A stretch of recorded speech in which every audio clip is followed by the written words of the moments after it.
আলহামদুলিল্লাহ for everything.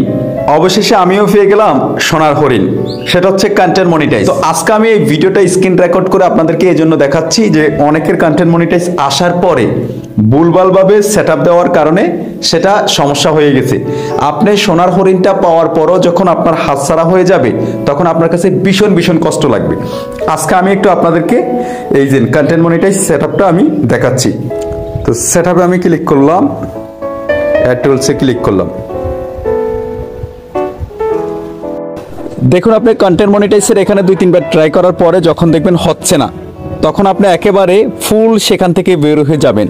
বের হয়ে আবার যখন নতুন করে ঢুকবেন ড্যাশবোর্ডে, তখন দেখবেন কি অটোমেটিক আপনার ওখানে শো করতেছে। তারপরও যদি দেখেন যে না আপনার ওখানে সেটআপটা কন্টেন্ট মনিটাইজ হয় নাই, তখন আর আপনি করবেন না, পরপর 4-5 বার করবেন না। যখনই 4-5 বার করবেন পরপর, তখন দেখবেন এমন অবস্থা হবে আপনার। আলহামদুলিল্লাহ, এই যে আপনারা দেখতে পাচ্ছেন আমার সেটআপটা হয়ে গেছে। আলহামদুলিল্লাহ আলহামদুলিল্লাহ।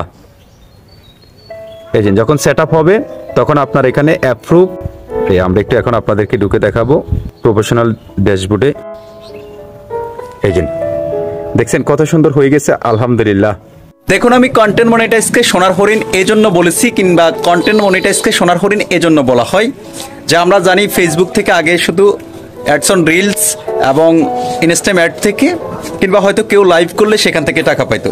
আর কন্টেন্ট মনিটাইজটা হচ্ছে আপনি একটা পিকচার ছাড়ার পরে টাকা পাবেন, আপনি কোনো একটা পোস্ট করলে সেটা থেকে টাকা পাবেন, হিস্টোরি থেকে টাকা পাবেন, একেবারে আপনি অ্যাডস অন রিলস থেকে টাকা পাবেন, ইনস্টাগ্রাম অ্যাড থেকে পাবেন, লাইভ থেকে পাবেন, মানে 5-6টা টুলস থেকে আপনি একেবারে টাকা পাবেন। তার জন্য এটাকে সোনার হরিণ বলা হয়। এই হচ্ছে কন্টেন্ট মনিটাইজ পাওয়ার পরে সঠিক নিয়মে আপনি যদি সেটআপ না করেন।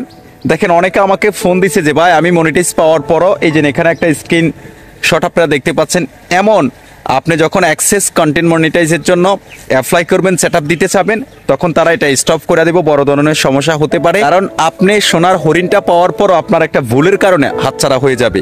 তাই সঠিক নিয়মে একেবারে একবারের বেশি 2 বারের বেশি মানে সেটআপ দেওয়ার জন্য ট্রাই করবেন না। সেটআপ দেওয়ার পরে একেবারে বের হয়ে যাবেন। বের হওয়ার পরে আবার ড্যাশবোর্ডে ঢুইকা নতুনভাবে চেক দিবেন, দেখবেন অটোমেটিক আপনার এটা হয়ে গেছে। যখন বারবার আপনি ট্রাই করার চেষ্টা করবেন তখন দেখবেন বড় ধরনের একটা সমস্যায় পড়ে যাবেন। তাই আপনাদের সাথে এই ভিডিওটি শেয়ার করলাম, যাতে করে কন্টেন্ট মনিটাইজ একেবারে সবাই পাবেন, 2 দিন আগে পরে সবাই পাবেন, হতাশ হওয়ার কিছু নেই। এবং আমার এই ভিডিওটা আপনাদের কাছে কেমন লেগেছে একটু কমেন্ট করে জানাবেন। আর এই ভিডিওটি একটু বেশি বেশি শেয়ার করবেন, যাতে করে যারা কন্টেন্ট মনিটাইজ পাওয়ার পরে সবাই যেন সঠিক নিয়মে কন্টেন্ট মনিটাইজটা সেটআপ দিতে পারে। কেউ